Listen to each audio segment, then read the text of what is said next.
सप्ताह लिख लो। अभी इसमें अमेंडमेंट हुआ है इसलिए ये बहुत इंपॉर्टेंट है। 20 से 24 सप्ताह में अबॉर्शन, 20 से 24 सप्ताह में अबॉर्शन करवा सकते हो। इंडिया में नया लॉ अमेंडमेंट हुआ है। इंश्योरेंस सेक्टर में कितना एफडीआई है बन्नी, कितना एफडीआई अलाउ है इंश्योरेंस सेक्टर में? बता देते हैं, ऑप्शन दे देते हैं। 26, 74, 49।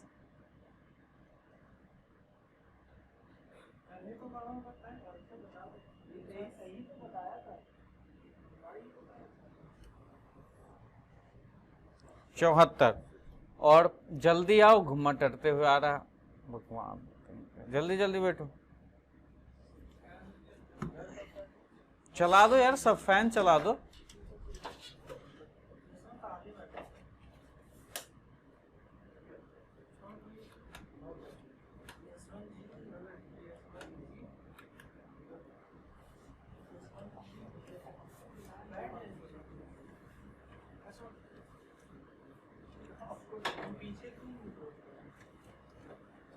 चलो शुरुआत करते हैं।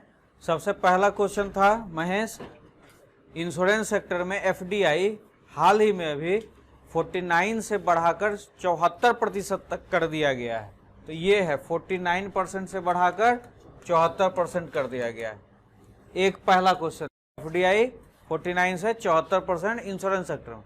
दूसरा क्वेश्चन ये बतलाए कि अबॉर्शन में अमेंडमेंट हुआ है, अबॉर्शन करवाने के लिए अमेंडमेंट हुआ है, उसमें जो अबॉर्शन अब होगा वो 20 से 24 सप्ताह में होगा। ये लिख लो अभी, महिलाएं अगर अबॉर्शन करवा सकती हैं तो वो 20 से 24 सप्ताह के बीच में करवा सकती हैं, 20 से 24 सप्ताह। इसके बाद अगर हो जाएगा 25वां सप्ताह हो जाएगा तो अबॉर्शन इलीगल हो जाएगा इंडिया में, ठीक है। उसके बाद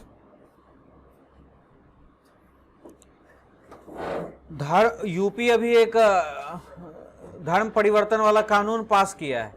अगर अब किसी को धर्म परिवर्तन कराना होगा तो किसको सूचित करना पड़ेगा? वहां के नियम के अनुसार जिला अधिकारी को सूचित करना पड़ेगा, और जिला अधिकारी को सूचित करना पड़ेगा, उसमें भी नोटिस देना पड़ेगा।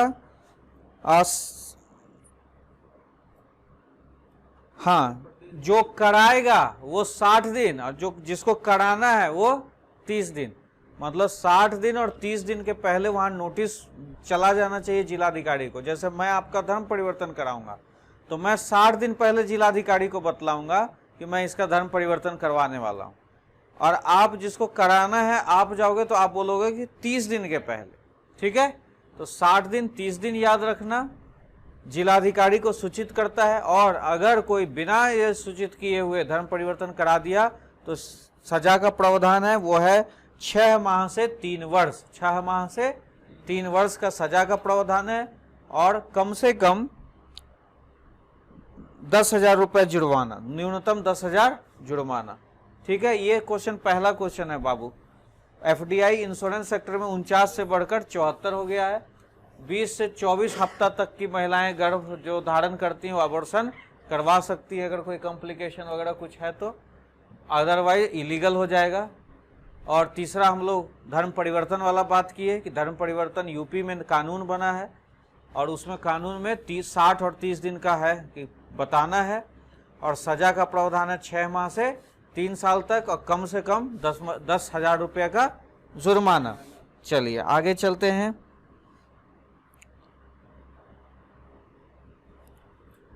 आगे है सजा 6 महीना से 3 साल तक, सजा 6 महीना से लेकर 3 साल तक।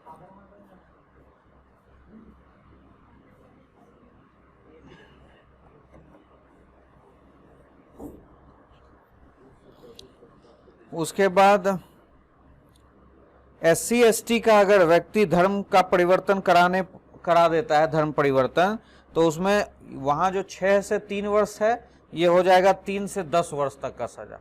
अगर आप SC ST का करवाए हैं तो सजा बढ़ जाएगा 3 से लेकर 10 वर्ष, और जुर्माना जो 10,000 वहां देखे वो 25,000 हो जाएगा। SC ST वाले में सजा का प्रावधान ज्यादा है, तो 3 से 10 साल तक का सजा और जुर्माना 25,000 तक का।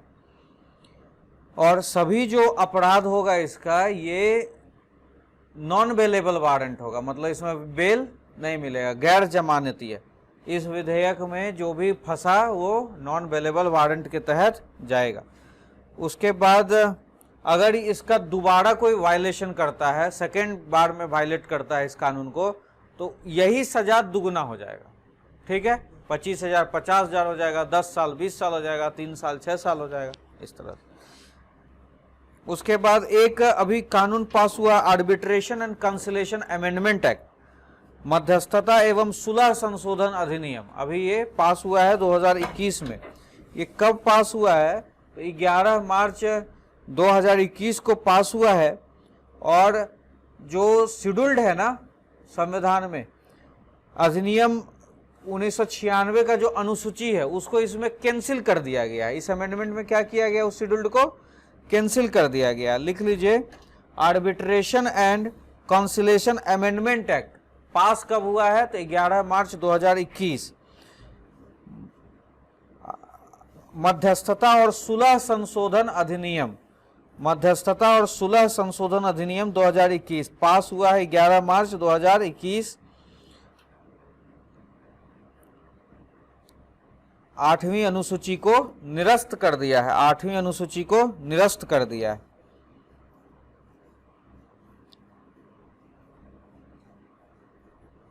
एनसीआर में अभी ऑर्डिनेंस लागू किया गया था। ऑर्डिनेंस से सवाल आ सकता है। ऑर्डिनेंस अभी हाल ही में एनसीआर में दिल्ली कैपिटल रीजन में ऑर्डिनेंस लागू किया गया है। किस संबंध में? पहला क्वेश्चन, किस संबंध में अध्यादेश लाया गया था? एनसीआर में किस संबंध में अध्यादेश लाया गया? वायु प्रदूषण, ठीक है, पॉल्यूशन। और यह अध्यादेश 13 अप्रैल 2021 को लाया गया था। लिख लीजिए, एयर क्वालिटी इश्यूज था, एयर क्वालिटी इश्यूज था, पॉल्यूशन था, उसके अगेंस्ट में अध्यादेश लाया, ऑर्डिनेंस लाया। ऑर्डिनेंस ये ऑर्डिनेंस के बारे में पता है ना, बहुत इंपॉर्टेंट है पॉलिटी में। कितने महीने के बाद पुनः लाया जा सकता है ऑर्डिनेंस? 6 माह, 6 वीक, कब? और 2 बार के बाद ऑर्डिनेंस रिवाइज कर लेना पॉलिटी। 6 महीना और 6 महीना के बाद फिर से ऑर्डिनेंस, उसके बाद 2 बार से ज्यादा भी ऑर्डिनेंस रह सकता है। पास कराना रहता है, नहीं पास कराए हम फिर दोबारा अध्यादेश ले आए, फिर क्या तिवारा भी ला सकते हैं?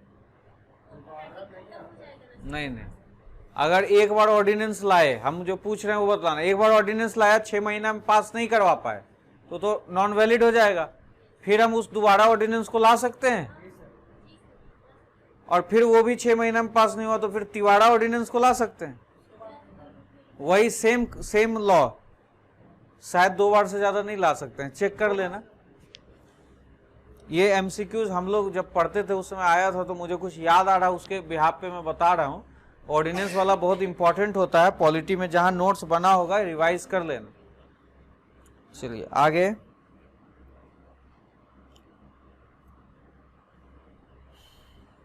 ठीक है, अब इस अध्यादेश, इस ऑर्डिनेंस के द्वारा एक कमीशन बनाया गया है, एक कमीशन बनाया गया है, जो कमीशन डील करेगा एयर क्वालिटी से, वायु की गुणवत्ता से संबंधित ये डील करेगा, एयर क्वालिटी से रिलेटेड। और इसमें जो मुख्य पॉइंट है कि इस कमीशन का अध्यक्ष या सदस्य कौन होगा, तो लिख लो, इस कमीशन का जो सदस्य होगा वो पंजाब, दिल्ली, हरियाणा, उत्तर प्रदेश और राजस्थान से चुना जाएगा। The chairman of this commission, the chairman of this commission will be from Punjab, Delhi, Haryana, Uttar Pradesh और राजस्थान। इनमें से कहीं से भी ये चेयरमैन का सदस्य होगा। और कुट्टी मोहब्बत जो है, जानते हो कुट्टी मोहब्बत को, ये गाना आया है ना, क्या होता है उसका मतलब? कुट्टी मोहब्बत का मतलब क्या? बहुत मैंने सोचा क्या होता है, लेकिन फुर्सत मिला नहीं, सर्च करो। MM कुट्टी इसका अध्यक्ष है। इस आयोग का चेयरमैन कौन है? MM कुट्टी। अब याद रहेगा ना MM कुट्टी। आगे,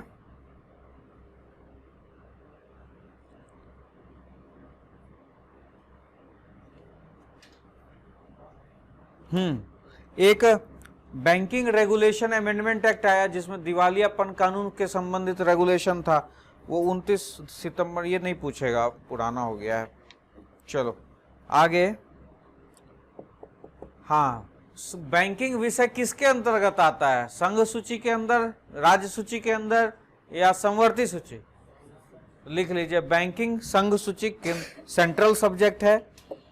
और सहकारी समिति कहाँ आता है? संघ सूची, राज्य सूची, समवर्ती सूची? मारूंगा थप्पड़। सहकारी स्टेट सब्जेक्ट है। स्टेट कोऑपरेटिव जो बैंक होता है वो सबसे ऊपरी संस्थान है कोऑपरेटिव के मामले में, सबसे ऊपर का संस्थान ये भी पूछता है। State cooperative bank, apex organisation in cooperative sector. हाँ, इसीलिए चर्चा में है। अभी जो बैंकिंग रेगुलेशन आ रहे हैं ना राजू, बैंकिंग रेगुलेशन जो आ रहे हैं, तो क्या हो रहा है कि माइक ले आना वहां रखो। स्टेट सब इसमें क्या है, समवर्ती सूची में है ये राज्य सबसे ऊपर है, समवर्ती सूची में वही कानून बनाता है। उसके बाद डिस्ट्रिक्ट लेवल पर है आपका केंद्र, तो आपको देखेंगे कि डिस्ट्रिक्ट कोऑपरेटिव बैंक जो होता है वो दूसरे लेवल पर होता है, और सबसे नीचे लेवल पर होता है ग्रामीण लेवल कमिटीज, जिसमें विलेज लेवल कमिटी आती है, ग्रामीण ऋण समितियां होती हैं। तो सबसे, अगर कोई पूछता है कि सहकारी समिति में सबसे ऊपर कौन है, तो सबसे ऊपर राज्य सहकारी बैंक है सबसे ऊपर। तो सहकारी सब्जेक्ट जो है वो राज्य का है, राज्य सरकारी सहकारी के ऊपर कानून बना सकता है। लेकिन इस दौर में जब यूनिवर्सलाइजेशन ऑफ बैंकिंग हो गया है और बहुत ज्यादा इंस्टीट्यूशंस हो गया है और राज्य सरकार इफेक्टिवली इस चीज को डील नहीं कर पा रही, तो बात कर रहा है कि इसको चेंज किया जाए, मतलब ताकि कंकरेंट लिस्ट में हो, ताकि सेंटर भी कानून बना सकता है। राज्य इसका विरोध कर रहा है। राज्य कहता है कि तुम तो कानून बनाने के लिए तो ओवरऑल बैंक सेक्टर के लिए बना ही लेते हो, है ना। तो अभी आपसे अगर पूछता है कि सहकारी किस सूची से है, तो सहकारी राज्य सूची से है, और बैंकिंग संघ सूची से है। और पूछेगा सहकारी क्षेत्र में सबसे सर्वोच्च संस्था कौन है, तो क्या बतलाएंगे? राज्य सहकारी बैंक। दिमाग खोलो, राज्य सहकारी बैंक। राज्य सहकारी बैंक सर्वोच्च संस्था है सहकारी के मामले में। उसके बाद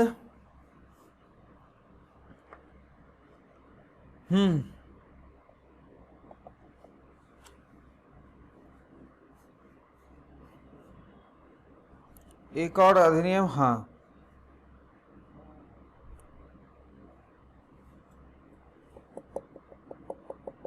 राष्ट्रीय रक्षा विश्वविद्यालय, इसका मुख्यालय कहाँ खोला गया? राष्ट्रीय रक्षा विश्वविद्यालय, नेशनल डिफेंस, हाँ बिल्कुल सही, national defence university, Gandhinagar Gujarat.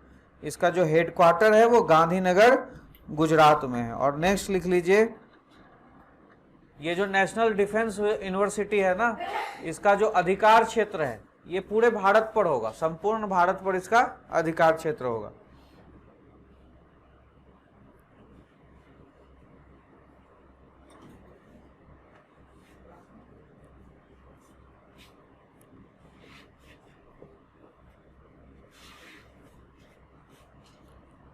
उसके बाद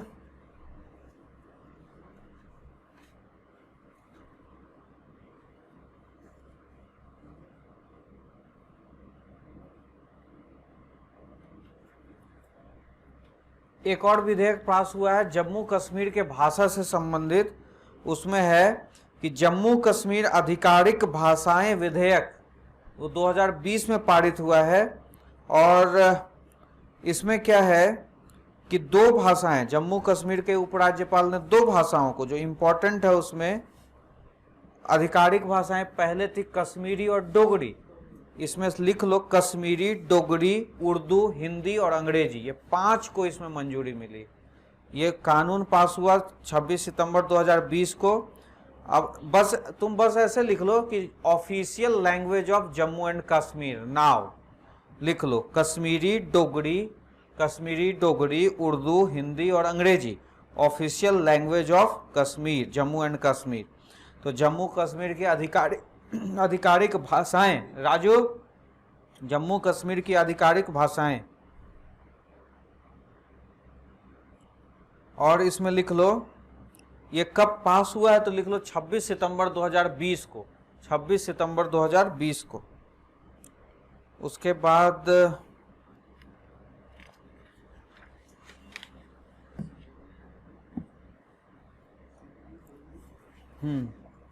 किसान वाला ये जो न्यू एग्रीकल्चर एक्ट है वो कब पास हुआ, डेट लिख लो उसका 24 सितंबर 2020 को, 24 सितंबर 2020। इसका नाम है, पानी वानी दे दो यार, जब पढ़ाएंगे तो ऑब्वियस है पानी प्यास लगेगा। राजू को, राकेश को बोलो दे देगा।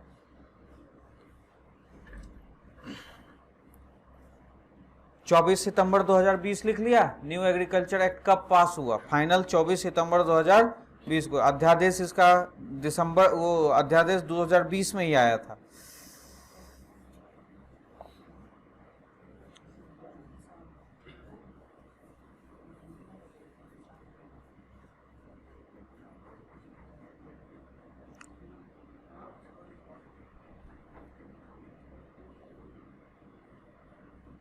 सुनो, ये 24 सितंबर 2020 को राष्ट्रपति साइन किया था, ठीक है, और ये लागू हुआ था 5 जून 2020 से। राष्ट्रपति ने साइन किया था 24 सितंबर 2020 को और लागू हुआ 5 जून 2020। बहुत इंपॉर्टेंट क्वेश्चन है कि कब से लागू हुआ, तो 5 जून 2020 से, 5 जून 2020 से ये लागू हुआ। 24 सितंबर 2020 और लागू हुआ 5 जून 2020।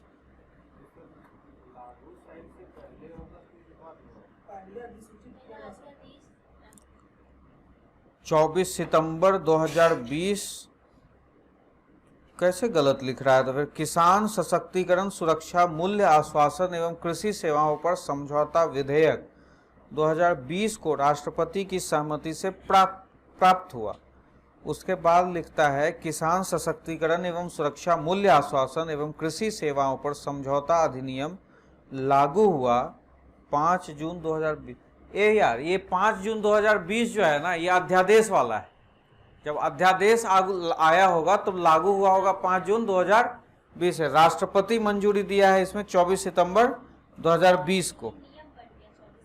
हाँ, 24 सितंबर के बाद ये कानून के द्वारा बना। 5 जून से ये, इसका मतलब दोनों वैलिड है। 5 जून 2020 भी पूछ सकता है कि लागू कब से हुआ, तो 5 जून 2020, तो उस समय ये अध्यादेश था। तो कानून कब बना, तो 24 सितंबर 2020। चलिए, उसके बाद यही है, जब पूछेगा ना राष्ट्रपति ने अपनी सहमति कब प्रदान की, तब उसमें लिखिएगा 24 सितंबर, और लागू कब हुआ तब लिखिएगा 5 जून 2020। उसके बाद भी दिया हुआ सही है, कोई दिक्कत नहीं।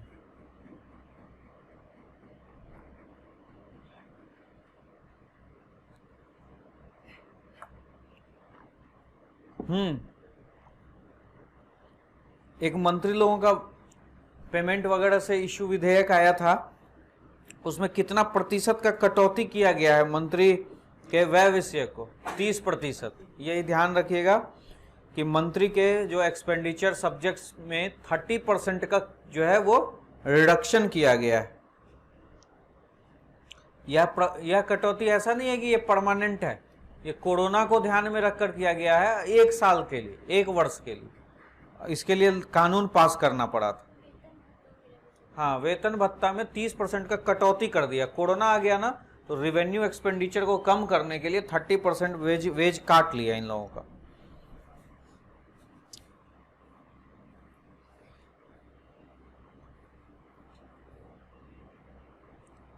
राष्ट्रीय भारतीय चिकित्सा तंत्र के लिए एक राष्ट्रीय आयोग बनाया जाएगा, उसका मुख्यालय न्यू दिल्ली में होगा। पहले लिख लीजिए आप, राष्ट्रीय आयोग विधेयक भारतीय चिकित्सा के लिए, ऐसे लिखिए, भारतीय चिकित्सा के लिए राष्ट्रीय आयोग विधेयक 2020, national commission act 2020 for Indian medicine Indian medicine pass हुआ है 20 सितंबर 2020 को and it's headquarter will be at New Delhi, और इसका जो हेडक्वार्टर है ये नई दिल्ली में होगा।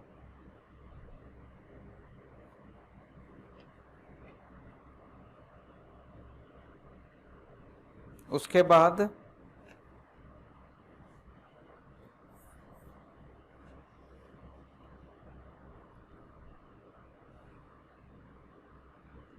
न्यायालय की अवमानना करने के लिए हाल ही में किसको सजा दिया गया था? प्रशांत भूषण को। प्रशांत भूषण को उच्चतम न्यायालय के विरुद्ध इन्होंने ट्वीट किया था, इसलिए प्रशांत भूषण को अवमानना के विरुद्ध हाँ 1 रुपया का सजा दिया गया था। हेट स्पीच का एक जजमेंट आया था, उसमें अमीश देवगन हेट कहेगा कि हेट स्पीच के संबंधित मामले कौन है, तो अमीश देवगन बनाम union of India, Amish Devgan versus Bharat सरकार।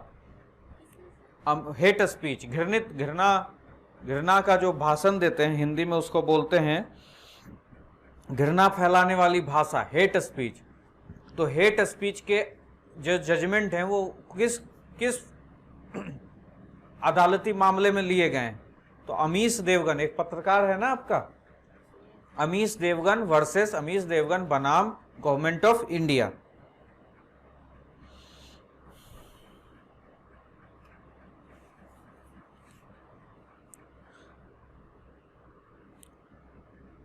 सरकारी नीतियों पर भाषण, सरकारी नीतियों पर डिबेट करना, सरकारी नीतियों पर अगर सरकार कोई नीति लाती है, सरकारी नीतियों पर अगर डिबेट होता है या उसकी आलोचना होती है, तो वो घृणित स्पीच में शामिल होगा या नहीं होगा? नहीं होगा, ये बात ध्यान रखिएगा। इसमें यही जजमेंट में सुप्रीम कोर्ट का फैसला आया है कि सरकारी नीतियों पर अगर कोई टिप्पणी करता है, पक्ष रखता है, आलोचना करता है, तो वो घृणित स्पीच का मामला, हेट स्पीच का मामला नहीं होगा। You are free to criticise government, you are free to criticise government policies, you are free to debate on it. ये हेट स्पीच का मामला नहीं है। उसके बाद किसी, इसमें हेट स्पीच का मामला है कि किसी भी टारगेटेड ग्रुप, किसी भी लक्षित समुदाय समूह के प्रति घृणा फैलाना, हेट फैलाना, नफरत फैलाना हेट स्पीच में माना जाए। किसी पर्टिकुलर समूह का नाम लेके, किसी पर्टिकुलर कास्ट का नाम लेके भाषण देना वो घृणास्पद होगा। इसीलिए ये जो बैकग्राउंड था ये शाहीन बाग वाला था मामला, ठीक है। तो शाहीन बाग वाले को हेट स्पीच के कैटेगरी में ले आया, क्योंकि वहां पर गवर्नमेंट के पॉलिसी का क्रिटिसाइज नहीं हो रहा था। वहां पर आप देखिए कि शाहीन बाग में हेट स्पीच कि हिंदू के साथ सरकार फेवर में कर रही है और मुस्लिम के साथ गलत कर रही है, तो ऐसा, तो शाहीन बाग का मामला हेट स्पीच में आ गया। वहां पर नफरत फैलाने की बात चल रही थी कि मुसलमान के साथ अन्याय हो रहा है और हिंदू के साथ सरकार है, इस तरह के बहुत सारे जजमेंट, बहुत सारे लोग वहां आकर बोल रहे थे, इसलिए उसको हेट स्पीच का मामला दिया गया। सड़क पर धरना प्रदर्शन करना मान्य है, अस्वीकार्य है। सड़क पर आप धरना प्रदर्शन नहीं कर सकते, ये सब उस जजमेंट में आया है, ठीक है। और आप देखिए कि जो भी धरना प्रदर्शन हो रहा था उस समय शाहीन बाग में क्या किया था, रोड को ब्लॉक कर दिया था। तो सड़क पर आप धरना प्रदर्शन भी नहीं कर सकते। ये सारे जजमेंट ये हेट स्पीच वाले अमीश देवगन बनाम गवर्नमेंट ऑफ इंडिया में आए हैं। कुछ क्लैरिटी आई? चलिए, इससे संबंधित अगर कोई डिफिकल्ट से भी डिफिकल्ट आएगा तो आप बतला देंगे। आप बतलाइए। भारत का नया दूतावास कंसुलेट जनरल खोला गया है, कहाँ? हाल ही में भारत का नया दूतावास कंसुलेट जनरल खोला गया है, लिख लीजिए, अड्डू शहर मालदीव में। अड्डू शहर मालदीव में अभी हाल ही में भारत का कंसुलेट जनरल वाणिज्य दूतावास खोला गया है अड्डू शहर मालदीव में। अड्डू शहर, अड्डू सिटी मालदीव, ठीक है। अभी 26 से 27 मार्च 2021 को एक देश अपना गोल्डन गोल्डन जुबली ईयर मना रहा था, उसमें भारत के प्रधानमंत्री शामिल होने के लिए गए। किस देश के गोल्डन सेलिब्रेशन में शामिल होने के लिए गए? बांग्लादेश। बांग्लादेश के स्वतंत्रता के स्वर्ण जयंती समारोह में शामिल हुए 26 से 27 मार्च 2021, बांग्लादेश। उसके बाद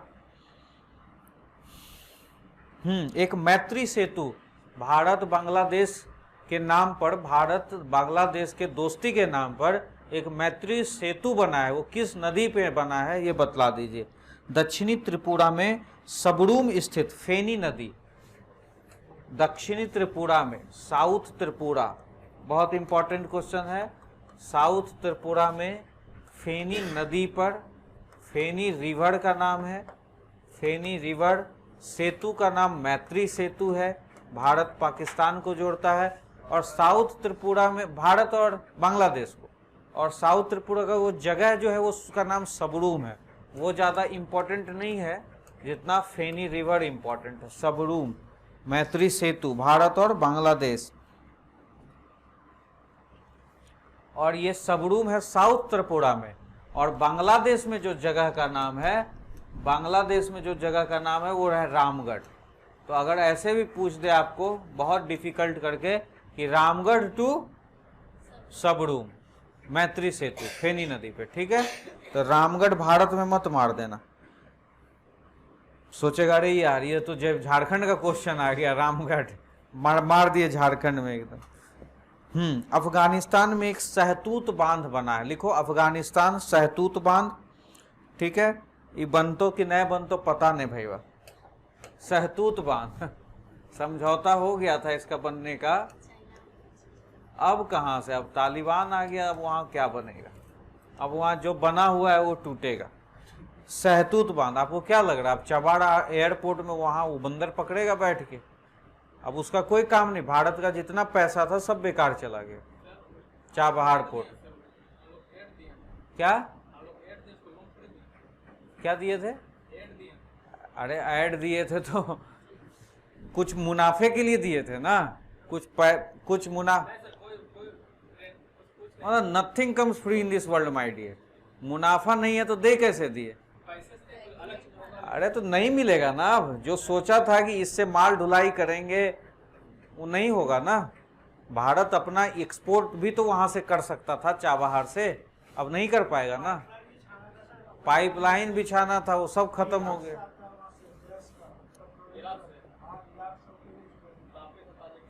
तो सहतूत बांध भारत और अफगानिस्तान के बीच, पूछेगा क्या कि सहतूत बांध किसके किसके बीच? तो भारत और अफगानिस्तान के बीच। मंजूरी मिला था लेकिन अब बनेगा नहीं हुए। एशियान इंडिया हैथकॉन, एशियान इंडिया हैथकॉन, लिखो आसियान इंडिया हैथकॉन, आसियान इंडिया हैथकॉन, एशियान इंडिया हैथकॉन। ये 1 से 4 फरवरी 2021 के मध्य आयोजित हुआ था। एशियान इंडिया हैथकॉन, एशियान इंडिया हैथकॉन, ये विदेश मंत्रालय के सहयोग से 1 से 4 फरवरी 2021 के मध्य किया गया था। भारत फ्रांस पर्यावरण वर्ष, लिखो भारत फ्रांस पर्यावरण वर्ष, भारत फ्रांस पर्यावरण वर्ष 28 जनवरी 2021 को नई दिल्ली में लॉन्च किया गया। भारत फ्रांस पर्यावरण वर्ष, भारत फ्रांस पर्यावरण वर्ष 28 जनवरी 2021 को नई दिल्ली में लॉन्च किया गया। तो 2021-22 जो है ना, ये भारत फ्रांस ने क्या घोषित किया? Environmental year. कहेगा इन्वायरमेंट कौन सा साल को घोषित किया है? तो 20-21 ऑप्शन दे देगा। आपको क्या मानना है? 2021-22 environmental year for Bharat and France. उसके बाद लोअर अरुण जल विद्युत परियोजना कहाँ है? लोअर अरुण जल विद्युत परियोजना, लोअर अरुण, लोअर अरुण लिख लो, लोअर अरुण जल विद्युत, lower Arun hydro electricity project, Nepal. ये सतलज जल विद्युत निगम द्वारा बनाया जा रहा है इंडिया के सहयोग से। ये 679 मेगावाट का है, 679 मेगावाट का है। 679 मेगावाट का है आपका लोअर अरुण जल विद्युत परियोजना, lower Arun hydro electricity project established by Sutlej जल विद्युत निगम लिमिटेड, एस्टेब्लिश्ड बाय सतलज जल विद्युत निगम लिमिटेड, 679 मेगावाट का है। और अच्छा, चक्रवात यासा, साइक्लोन यासा कहाँ आया था? लिख लो, फिजी में। साइक्लोन यासा, यासा, हाँ यासा इंडिया में भी था, लेकिन शुरुआत कहाँ से हुआ था? फिजी, लिखो फिजी।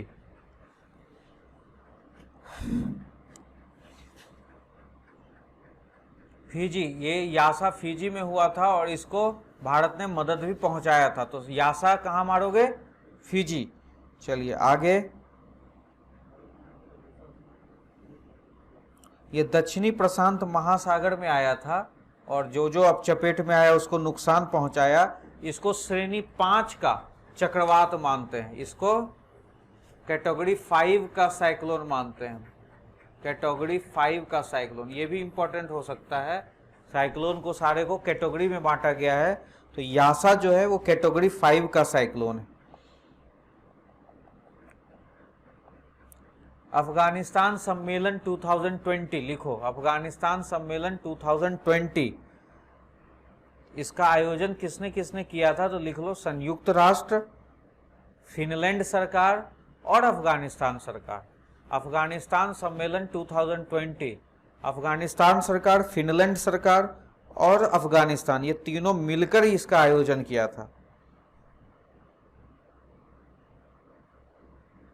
अभी कौन सा देश है जो भारत का रुपे कार्ड यूज कर रहा है? भारत का रुपे कार्ड, बोलो। भूटान। और भूटान नहीं, भूटान ही है, भूटान है। रुपे कार्ड, भारत का रुपे कार्ड यूज कर रहा है और प्रधानमंत्री ने इसका द्वितीय चरण 20, ये इंपॉर्टेंट नहीं है कब शुरू किया, भूटान याद रखना। रुपे कार्ड कौन यूज कर रहा है? भूटान। उसके बाद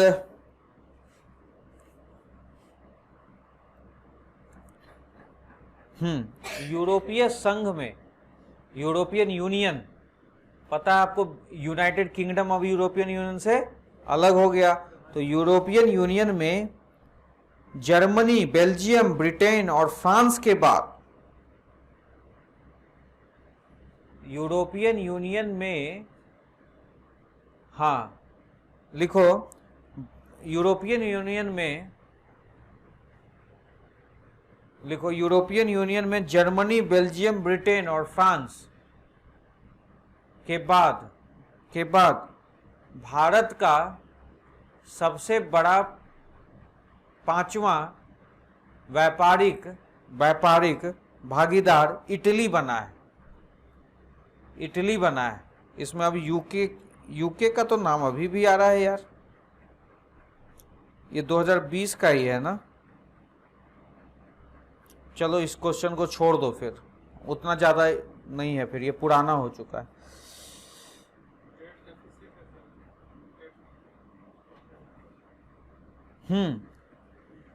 ये लिख लो, ट्राइका का नाम सुने हो? भारत और खाड़ी सहयोग परिषद, ट्राइका परिषद, लिखो भारत और खाड़ी सहयोग परिषद, ट्राइका, GCC ट्राइका बोलते हैं।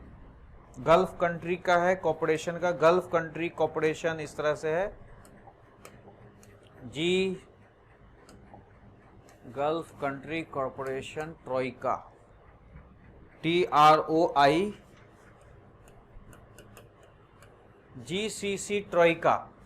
इसका फुल फॉर्म लिख लो, भारत और खाड़ी सहयोग प्रसिद्ध परिषद, भारत और खाड़ी सहयोग परिषद, भारत और खाड़ी सहयोग परिषद, India and gulf Nations corporation council, India and gulf Nations corporation council.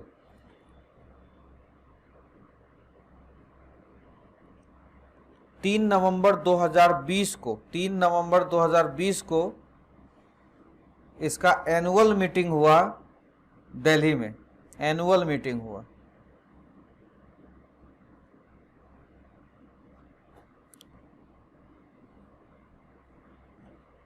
उसके बाद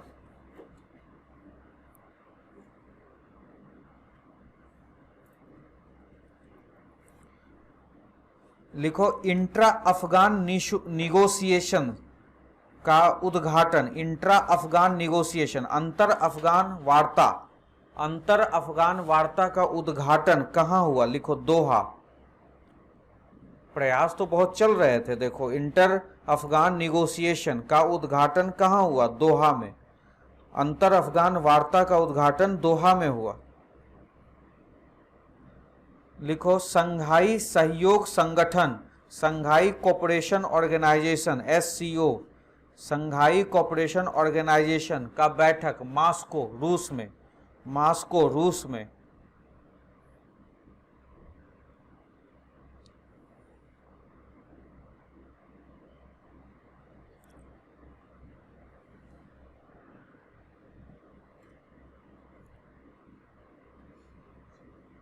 भारत ने बांग्लादेश को 10 ब्रॉडगेज इंजन सौंपा है। लिख लो, भारत ने बांग्लादेश को 10 ब्रॉडगेज इंजन सौंपा है।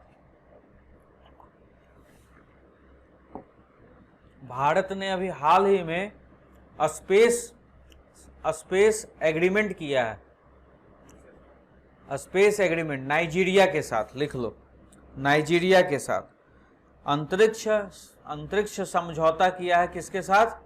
नाइजीरिया के साथ। बांग्लादेश को ब्रॉडगेज इंजन सौंपा है, 10 ब्रॉडगेज इंजन। खोलागंछू पनबिजली परियोजना कहां है? खोलागंछू भारत के सहयोग से ही थिम्पू में बन रहा है। खोलागंछू 600 मेगावाट का है। खोलागंछू ये भारत के सहयोग से ही थिम्पू में बन रहा। थिम्पू ये पन बिजली प्रोजेक्ट है, ठीक है।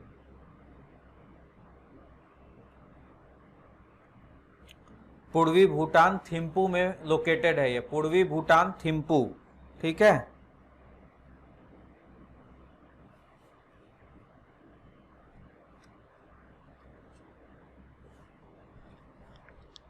उसके बाद women business and the law 2021 report किसके द्वारा जारी किया गया है? नीतीश बता देगा तो इसको इनाम देंगे। Women business and the law 2021 महिला व्यापार और कानून रिपोर्ट 2021 किसके द्वारा लागू किया गया है, जारी किया गया है? लिख लो, विश्व बैंक के द्वारा। कोई भी इस तरह का क्वेश्चन आए विश्व बैंक मार दो चुपचाप।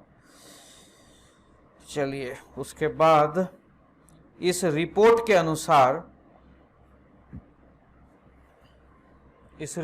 अनुसार वो कौन सा देश है जहां पर महिला और पुरुषों में सबसे ज्यादा इक्वालिटी है? लिख लीजिए, बेल्जियम नंबर 1 पे। महिलाओं को सभी क्षेत्रों में पुरुषों के साथ समान कानूनी सुरक्षा। women have all rights like men। तो 10 राष्ट्र में कौन कौन सा है? तो पहला है बेल्जियम, दूसरा है कनाडा, तीसरा है Denmark. Belgium, Canada, Denmark, Belgium, Canada, Denmark. और का नाम नहीं लिखवाता हूं, छोड़ देता हूं।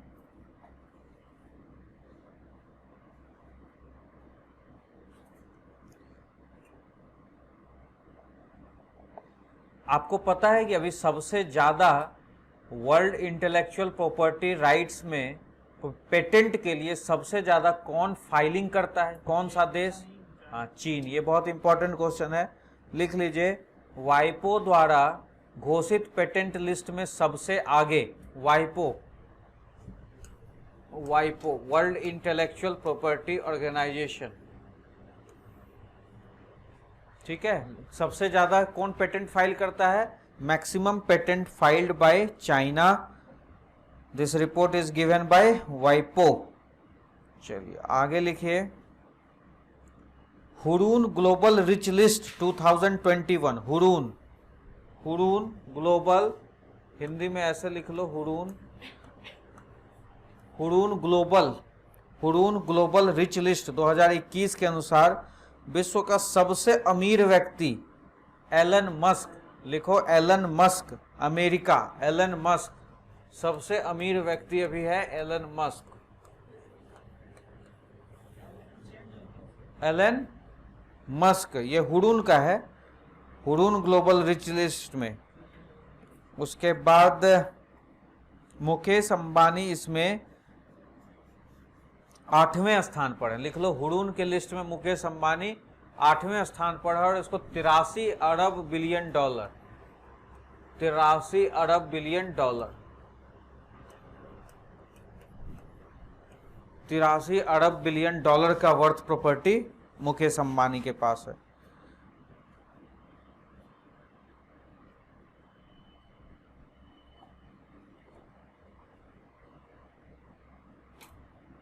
बायो फ्यूचर कैंपेन, लिखो नेक्स्ट, बायो फ्यूचर कैंपेन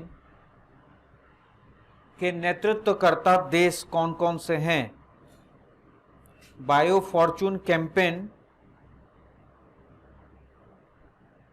के नेतृत्वकर्ता देश अमेरिका, ब्राजील, कनाडा, भारत और नीदरलैंड, 5 देश हैं जो बायो फॉर्चून कैंपेन को लीडरशिप प्रोवाइड कर रहे हैं। These 5 countries are providing leadership to BioFuture campaign. BioFuture campaign, America, Brazil, Canada, Bharat एवं Netherland. America, Brazil, Canada, Bharat एवं Netherland providing leadership to BioFuture campaign।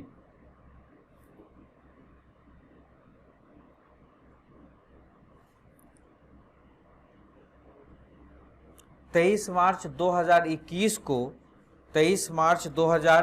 को नेशनल डे ऑफ रिफ्लेक्शन किस देश के द्वारा मनाया गया? नेशनल डे ऑफ रिफ्लेक्शन 23 मार्च। क्या हुआ था? वर्ल्ड वाइड लॉकडाउन हुआ था 23 मार्च 2020 को।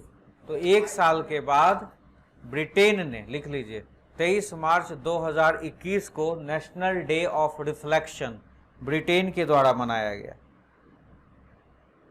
मतलब आप समझ लीजिए कि कोरोना का हैप्पी बर्थडे मना रहा था ये लोग, नेशनल डे ऑफ रिफ्लेक्शन। अभी हाल ही में यूथेन्सिया को किसने वैलिडिटी दी है? किस देश ने? Which country has provided validity to euthanasia? इच्छा मृत्यु को किसने वैधता दी है? स्पेन, लिख लो, इच्छा मृत्यु को स्पेन ने वैधता दी है। Euthanasia, Spain has provided validity to euthanasia. इच्छा मृत्यु को स्पेन ने वैध माना है। अच्छा, इच्छा मृत्यु को और लोग, और कौन कौन से देश हैं जो वैध माने हुए हैं? स्पेन के साथ साथ 3 पहले और देश हैं, लिख लीजिए नाम, नीदरलैंड, बेल्जियम और लग्जमबर्ग। इन तीनों देशों ने भी इच्छा मृत्यु को माना हुआ है कि कोई दिक्कत नहीं है, अगर मरना चाहते हो तो मर जाओ। Netherland, Belgium and Luxembourg. ये चौथा देश बना है स्पेन। घूंघट पर भी, घूंघट, बुर्का इत्यादि पर प्रतिबंध लगाने वाला देश अभी हाल ही में कौन बना है? श्रीलंका। लिख लो, बुर्का और घूंघट बैन, किसी भी तरह का पर्दा, चाहे आप बुर्का में जाइए या घूंघट, राजस्थान की भी लेडी अगर चली जाएगी घूंघट डाल के तो उसको वहां मना करेगा, श्रीलंका। ठीक है, ऑल टाइप्स ऑफ घूंघट और बुर्का बैन, श्रीलंका, 27 अप्रैल 2021 को हुआ। इंटरनेशनल ईयर ऑफ मिलेट्स किस वर्ष को घोषित किया गया है? संयुक्त राष्ट्र, international year of millets. Millets को क्या कहते हैं हिंदी में? बाजरा, क्या कहते हैं?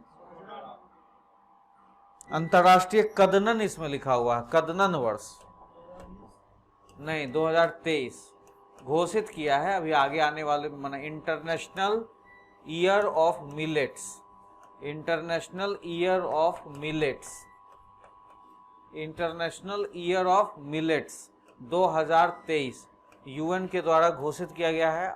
अंतरराष्ट्रीय कदनन वर्ष, इसको कदनन वर्ष, अंतरराष्ट्रीय कदनन वर्ष।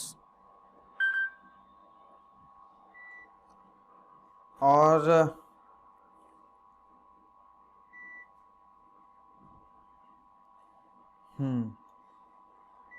2021 कौन कौन सा वर्ष है, लिख लो।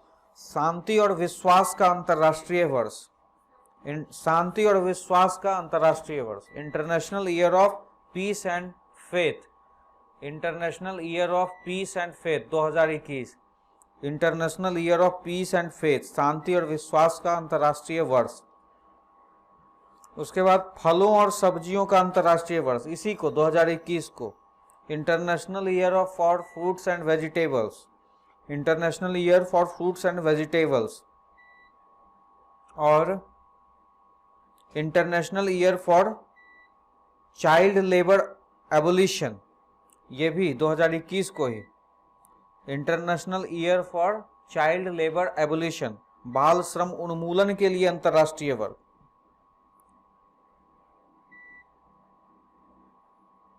और एक और है सतत विकास के लिए रचनात्मक अर्थव्यवस्था का अंतर्राष्ट्रीय वर्ष, इंटरनेशनल ईयर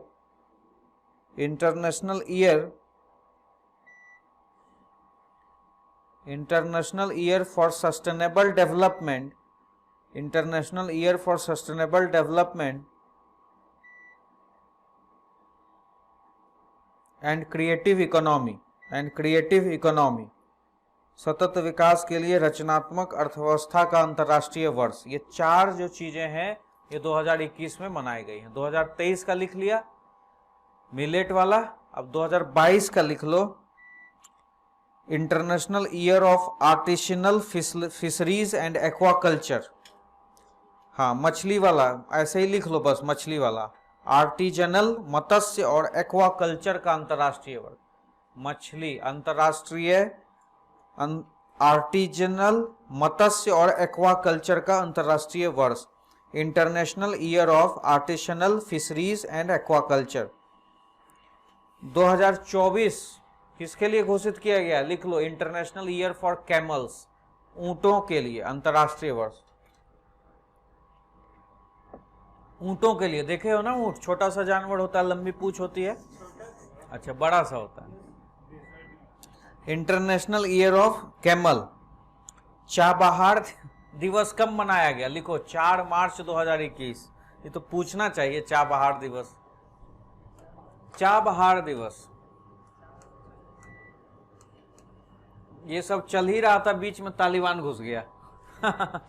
चाबहार दिवस 4 मार्च 2021। चाबहार पोर्ट है ना ईरान में, तो उसी के लिए वो सब सेलिब्रेशन हो रहा था, चाबहार दिवस।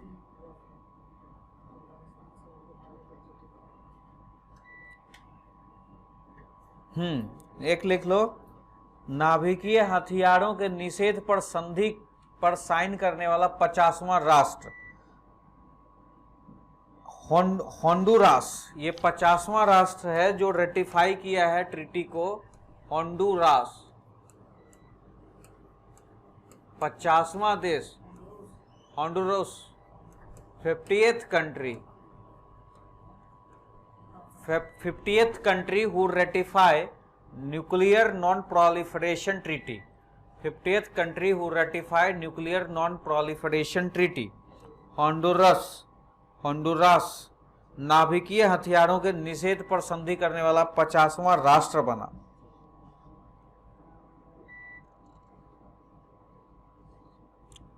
विश्व का सबसे ज्यादा टॉप एक्सपोर्टर हथियार का कौन है,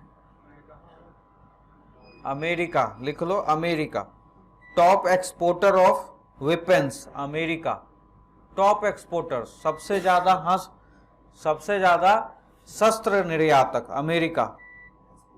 ये सिपड़ी जारी करता है, एक सिपड़ी अंतर्राष्ट्रीय शस्त्र हस्तांतरण प्रवृत्तियां, इस तरह का एक रिपोर्ट भी वो जारी करता है।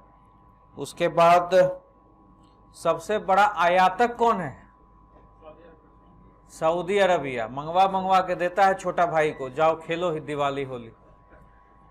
सबसे बड़ा आयातक देश है Saudi Arabia, largest importer of weapons Saudi Arabia. और सेकेंड लार्जेस्ट इंपोर्टर लिख लो India, second largest importer India.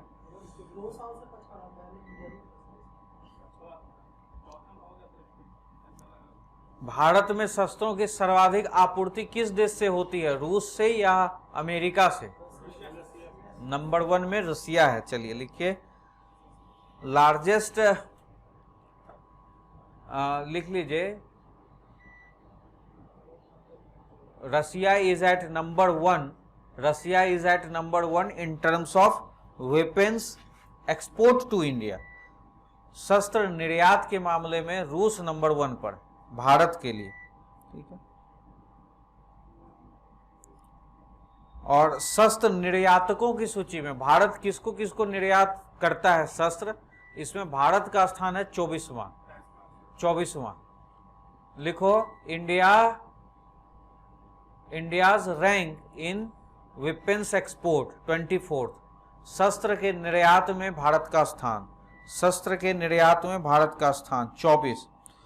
सबसे ज्यादा भारत निर्यात किसको किसको करता है, लिख लो, पहले नंबर पर है म्यांमार। 52% हथियार म्यांमार को भेजता है। क्यों भेजता है समझ गए? चाइना के लिए काउंटर करने के लिए म्यांमार को 52% हथियार भारत भेजता है। श्रीलंका 24%, श्रीलंका को भी उसी लिए भेजता है, लेकिन श्रीलंका अपना बड़ा भाई बना लिया है चाइना को। उसके बाद मॉरिशस को 13% निर्यात करता है। तो इंडिया के 3 जो हैं इंपोर्टर ये हैं म्यांमार, श्रीलंका और मॉरिशस।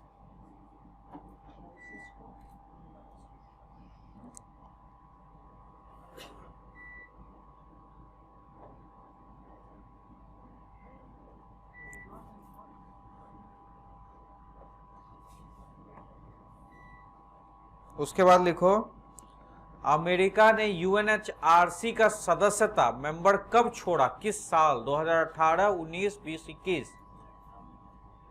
कब छोड़ा सदस्यता यूएनएचसीआर का, United nation human right commission का सदस्यता अमेरिका ने कब छोड़ा? When America gave up the membership of UNHRC? 2018 लिख लो। अमेरिका ने 2018 में यूएनएचआरसी की सदस्यता त्याग दी। America gave up the membership of UNHRC. India gave up the USA gave up the membership of UNHRC in 2018।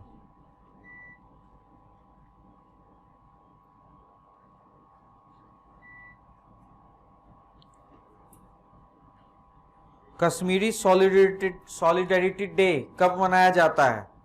Kashmir solidarity day बोलो। कश्मीरी हिंदी में उसको बोलते हैं कश्मीर एकता दिवस। कश्मीरी सॉलिडेरिटी डे लिखो 5 फरवरी।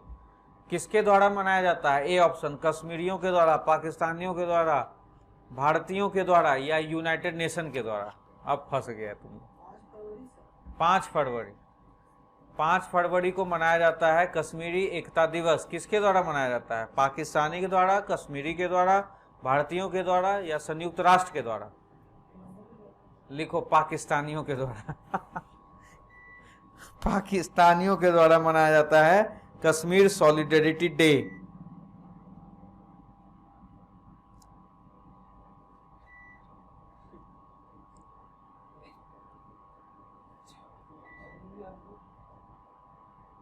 एनर्जी आइलैंड कहाँ है, किस सागर में है? एनर्जी आइलैंड लिखिए नॉर्थ सी, उत्तरी सागर में।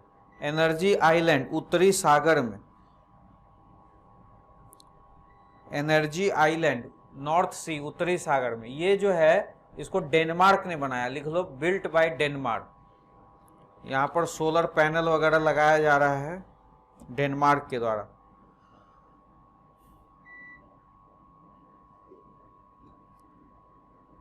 एक फरवरी 2021 को म्यांमार में तख्ता पलट हो गया था। लिख लो 1 फरवरी 2021 म्यांमार तख्ता पलट कर दिया गया।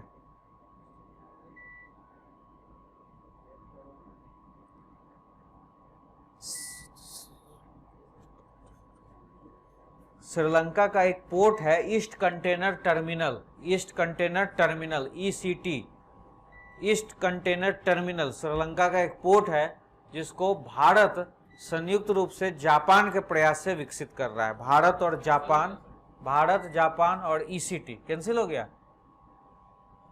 यार तुमको फोन कर देता है क्या जापानीज? ये अप टू डेट रहता है, बहुत जबरदस्त, बहुत ब्रिलियंट स्टूडेंट है भाई, यूपीएससी का स्टूडेंट है।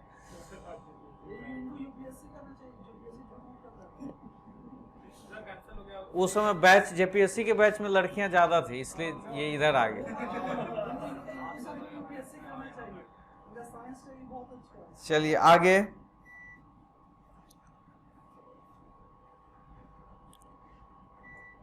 अच्छा, मृत्यु जो फांसी दी जाती है, मृत्यु क्या बोलते हैं उसको? मौत की सजा। हाँ हाँ, जो फांसी दी जाती है, अभी तक मृत्यु की सजा कितने देशों ने खत्म कर दी कि मृत्यु की सजा हम लोग नहीं देंगे? लिख लीजिए, 108 देशों ने अभी तक मृत्यु दंड को समाप्त कर दिया है। क्या बोल रहे हैं?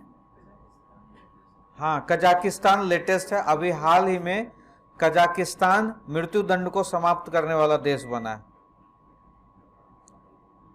108 देशों ने मृत्यु दंड को समाप्त कर दिया है।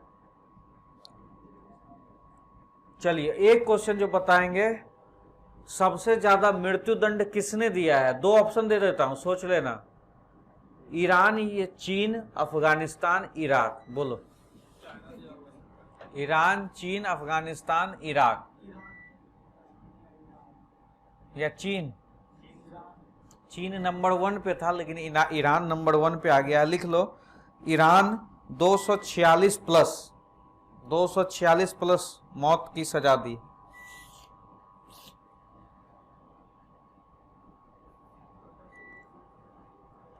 हाँ, ये इंपॉर्टेंट है। डॉक्टर हर्षवर्धन जो हैं, वो विश्व स्वास्थ्य संगठन, वर्ल्ड हेल्थ ऑर्गेनाइजेशन के 148वां सेशन जो हो रहा था, उसकी चेयरमैनशिप किया। लिख लो, विश्व स्वास्थ्य संगठन के 148वें सत्र की अध्यक्षता, chairmanship of 148 session of World Health Organisation, dash देके लिख लो, doctor Harshvardhan, doctor Harshvardhan.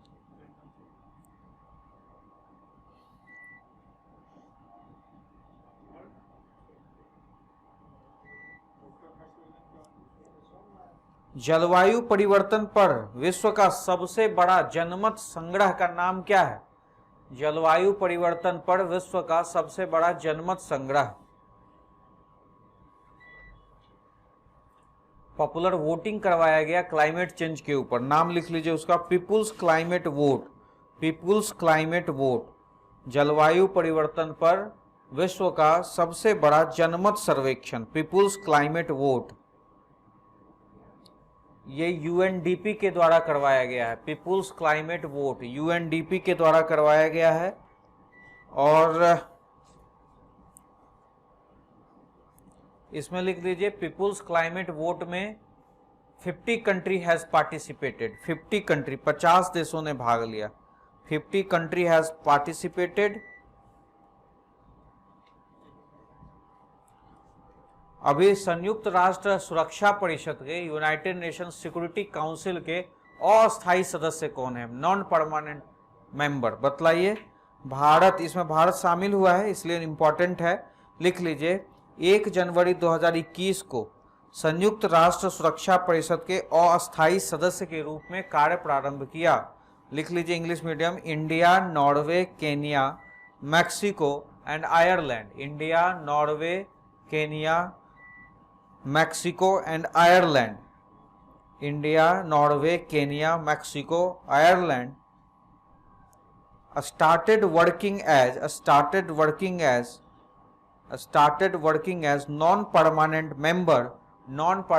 member of United Nations Security Council, United Nations Security Council from 1 जनवरी 2021। 1 जनवरी 2021 को संयुक्त राष्ट्र सुरक्षा परिषद का अस्थायी सदस्य। ये 5 देश का नाम लिख लिया ना, इंडिया, केनिया, नॉर्वे, मैक्सिको और आयरलैंड। बहुत इंपॉर्टेंट क्वेश्चन है ये, तुम्हारा मिसलेनियस के लिए भी इंपॉर्टेंट है। संयुक्त राष्ट्र सुरक्षा परिषद में सदस्यों की संख्या कितनी है नीतीश? 15 अस्थाई सदस्य हैं और 5 अस्थाई, टोटल कितने हो गए? 15। देख लो, ऐसा ही ये एमसीक्यू गलत करके आएगा, तुमसे पूछेगा कुछ और तुम मारना कुछ। एकदम कंसंट्रेट करो, अभी लास्ट टाइम है। 18 तारीख के दोपहर 2 बजे से कोई नहीं पढ़ेगा, बात मेरा मानो।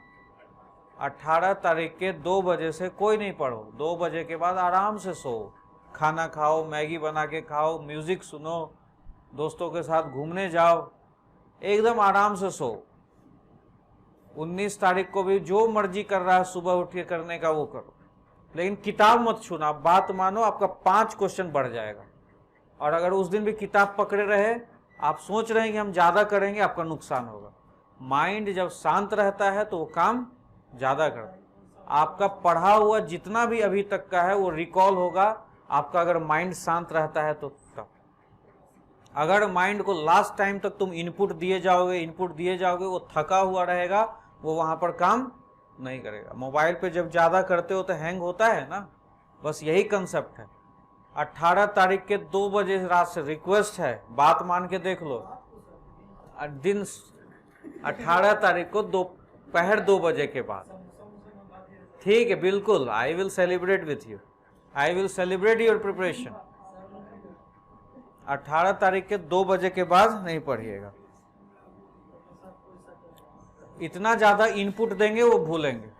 और अगर पढ़ना भी है तो यही करंट पढ़िएगा। करंट पढ़ने में बहुत ज्यादा टेंशन नहीं, लेकिन क्या है, करंट अगर एकदम नया किताब ले लिए कि आज तो भैया इसी को खत्म कर देंगे, आज रात भर में इसको खत्म कर देंगे, तो फिर गड़बड़ हो जाए। करंट जो पढ़ा हुआ है, जैसे यही 5 पन्ना अगर अभी नोट्स कंपाइल होता है, इसी को रिवाइज कर लेना है, तो ये ब्रेन में आपका फिर से रिकॉल हो जाएगा। नया तो बिल्कुल भी नहीं। ये नहीं कि जाते समय 9 बजे दुकान को खुलवाए, खोल किताब, स्पीडी दो, स्पीडी पढ़ना है, और फिर 18 तारीख को सुबह 9 बजे से स्पीडी रगड़ने लगे। अभी बहुत बच्चा ऐसा होगा जो अभी दिल्ली से जो चलेगा ट्रेन में, वो करंट अफेयर नहीं पढ़ेगा। वो करंट अफेयर कब पढ़ेगा? ट्रेन में। झारखंड करंट अफेयर, बहुत लोग तो झारखंड स्पेशल ही नहीं छुआ होगा, ट्रेन में देख लेंगे, तो उन लोगों का फिर ऐसा गड़बड़ हो जाएगा।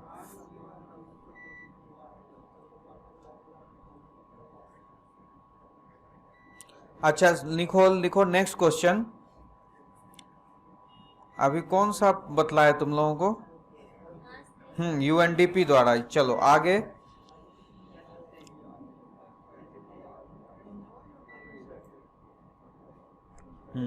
गर्भपात को सुनो, गर्भपात को वैध घोषित करने वाला देश अर्जेंटीना, अबॉर्शन को लीगल करने वाला देश अर्जेंटीना, अबॉर्शन को लीगल किया है अर्जेंटीना ने अभी हाल ही में। और 27 दिसंबर 2020 को, लिख लो, बहुत इंपॉर्टेंट क्वेश्चन है। 27 दिसंबर 2020 first international day of epidemic preparedness मनाया गया। पहला अंतर्राष्ट्रीय महामारी तैयारी दिवस, तैयारी दिवस मना रहे हैं, बताइए। पहला महामारी, first international day of epidemic preparedness day, पहला अंतर्राष्ट्रीय महामारी तैयारी दिवस। हाँ, ये लोग सोचा खत्म हो गया। संयुक्त राष्ट्र संघ द्वारा मनाया गया था, संयुक्त राष्ट्र संघ द्वारा, यूनाइटेड नेशन ऑर्गेनाइजेशन द्वारा। तो चप्पल ऊपर से मारती नहीं है इसको, चप्पल उप्पल खोल के एकदम सोट दो एकदम।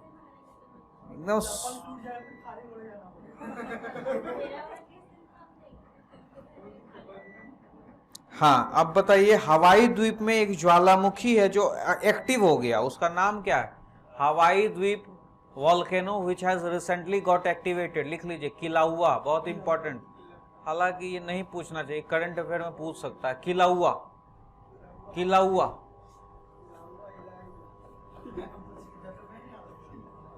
ये हवाई द्वीप का वॉल्केनो है जो अभी एक्टिव हो गया था, किलाउआ।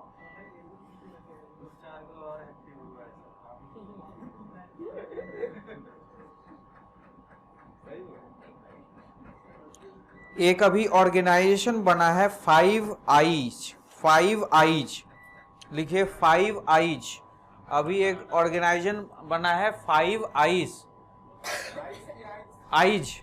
अब उसमें देश का नाम लिख लीजिए, जो पूछेगा कि इसमें कौन कौन से 5 देश हैं, लिख लीजिए। ये इसको शॉर्ट में इस तरह से लिखते हैं 5 आईज। इसमें 5 कंट्री हैं, 5 मेंबर कंट्री हैं। नाम लिख लो इसका, यूएसए, यूके, कनाडा, ऑस्ट्रेलिया और न्यूजीलैंड।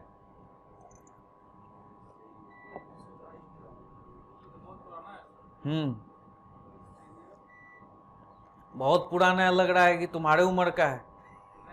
20 में बना है, बहुत पुराना है, बहुत पुराना है कह रहे हो। नवंबर 2020 में बना है। यूएसए, यूके, कनाडा, ऑस्ट्रेलिया और न्यूजीलैंड। तिब्बत के समर्थन में एक देश ने अभी कानून पास किया है। कौन वो देश है जो तिब्बत के समर्थन में कानून पास किया है? कौन हो सकता है, बदलो। किसमें दम है? अमेरिका। लिखो, वही ट्रेड वार के बाद पास किया था। लिखो, the Tibetan policy and support act. The Tibetan policy and support act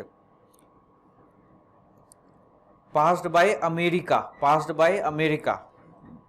the Tibetan policy and support act America ने पास किया।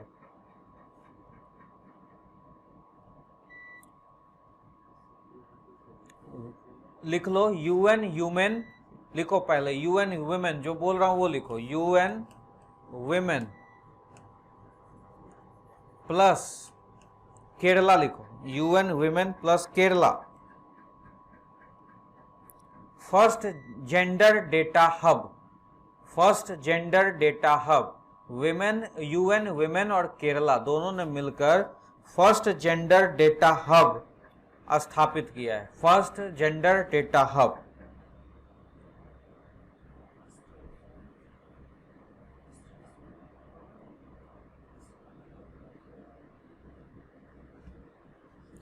बांग्लादेश की सरकार जो है रोहिंग्या मुसलमानों को कहां पर, किस द्वीप पर बसा रही है, बहुत इंपॉर्टेंट है। उस द्वीप का नाम है भाषणचार ऐसे लिखा रहेगा, भाषणचार ऐसे हिंदी में ऐसे लिखा रहेगा, भाषणचार ऐसे, ठीक है। लिख लीजिए, रोहिंग्या को, ये बांग्लादेश का ये द्वीप है, ठीक है, बांग्लादेश का द्वीप है जहां रोहिंग्या मुसलमानों को बसाया जा रहा है अलग से। भाषणचार।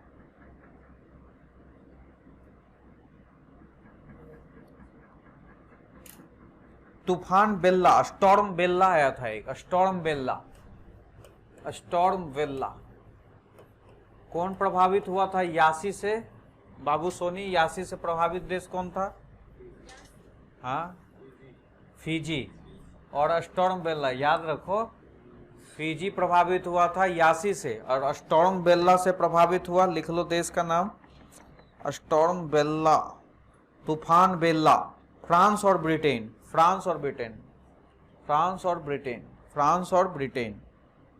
उसके बाद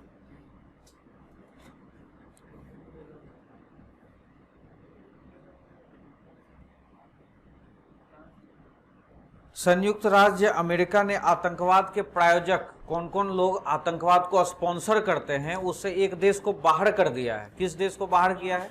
सूडान को। लिखो, अमेरिका ने आतंकवाद के प्रायोजक राष्ट्रों की सूची से सूडान को आधिकारिक रूप से बाहर कर दिया। अमेरिका,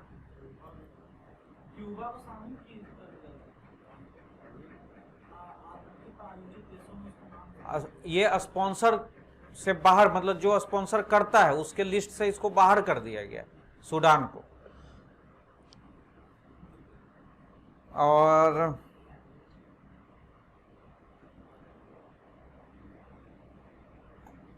फॉर्ब्स पत्रिका 2020 लिखो, हेडिंग दो। लिख लिया ना, सूडान वाला इंग्लिश मीडियम लिख लिया? Sudan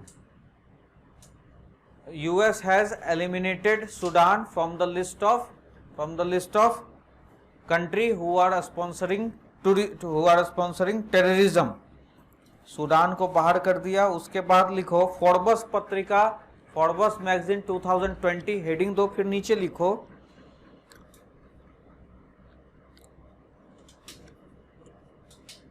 Nirmala Sita most powerful, लिखो most powerful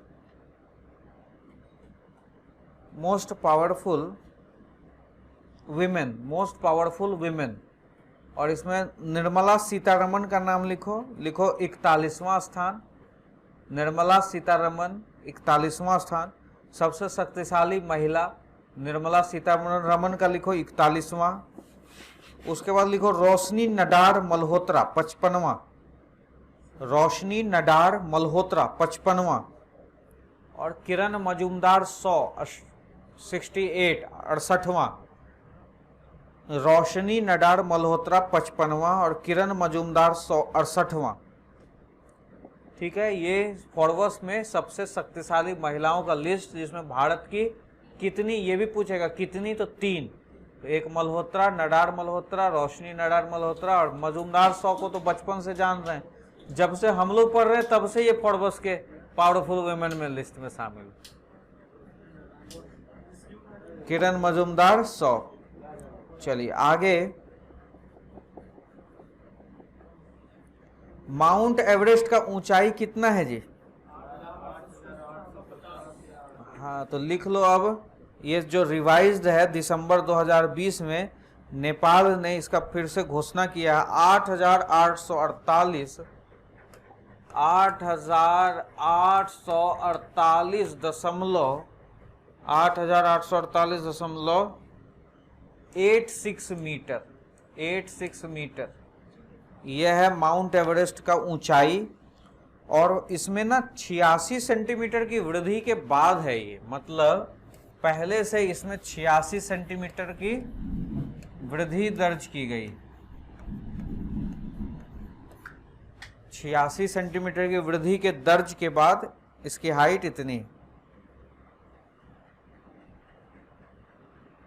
go for zero policy लागू करने वाला कौन सा देश है? Go for zero.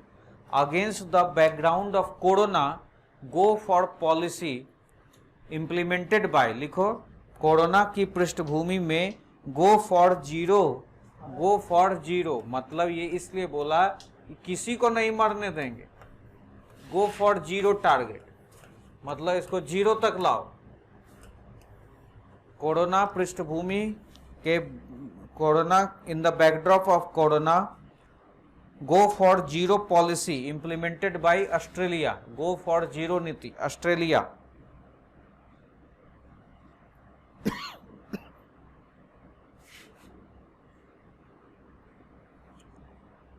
अभी 2 अरब देशों ने इजराइल के साथ राजनीतिक संबंध स्थापित किया। 2 अरब देशों ने इजराइल के साथ, वो 2 अरब देश कौन है? तो लिख लो संयुक्त अरब अमीरात, बहरीन, और डैश देके लिख दो इजराइल। संयुक्त अरब अमीरात, बहरीन, दोनों देशों ने इजराइल के साथ समझौता किया है, संयुक्त अरब अमीरात और बहरीन। इस समझौते का नाम दिया गया है अब्राहम समझौता। समझौते का नाम दिया गया है अब्राहम।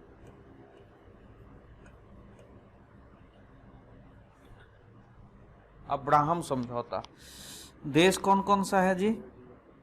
इजराइल, और इसमें शामिल है संयुक्त अरब अमीरात और बहरीन। बहरीन नहीं बन रहा है वैसे, बहरीन और संयुक्त अरब अमीरात और इजराइल, अब्राहम समझौता।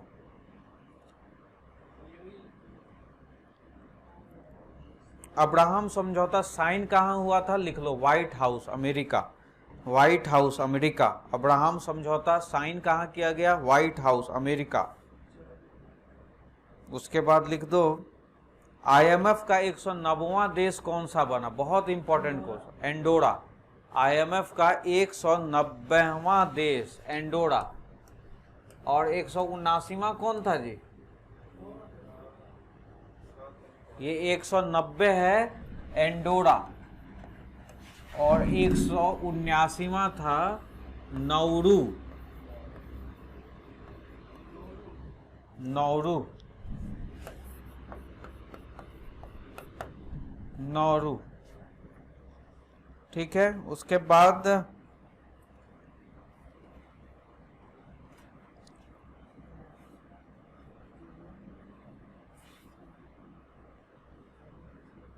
बड़काह परमाणु ऊर्जा संयंत्र अरब देश में पहला, अरब देश में मतलब जितने खाड़ी देश हैं उधर पहला नाभिकीय न्यूक्लियर रिएक्टर बड़काह में हुआ है।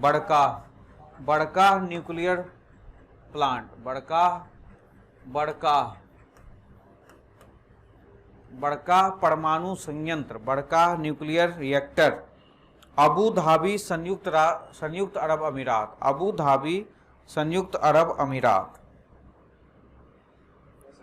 और अबू धाबी संयुक्त अरब अमीरात में, अबू धाबी कौमा संयुक्त अरब अमीरात में।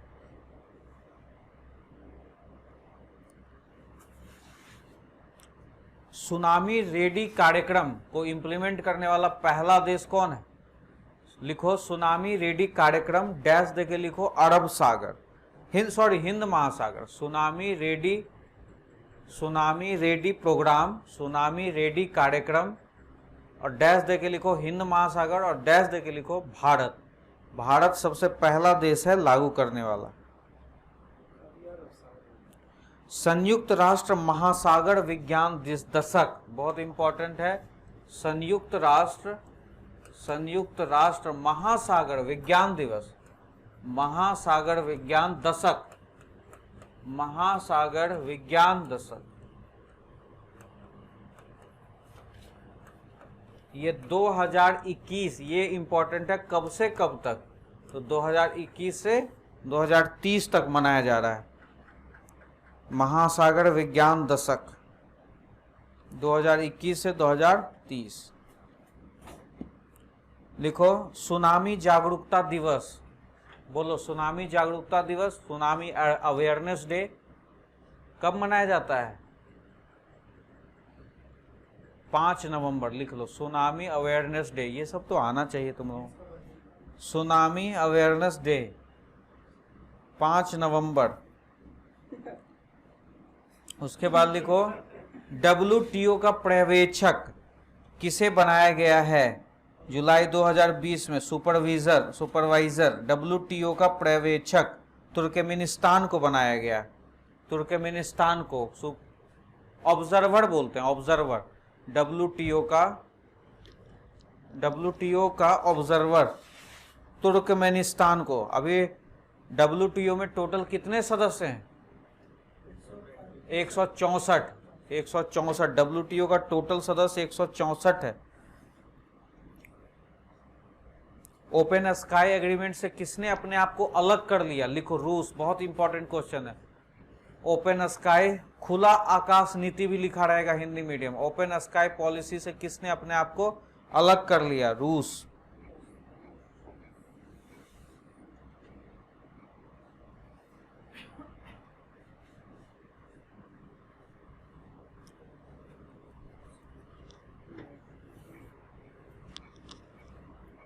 नाटो का 30वां सदस्य लिखो उत्तरी मैसिडोनिया। नाटो का 30वां सदस्य उत्तरी मैसिडोनिया,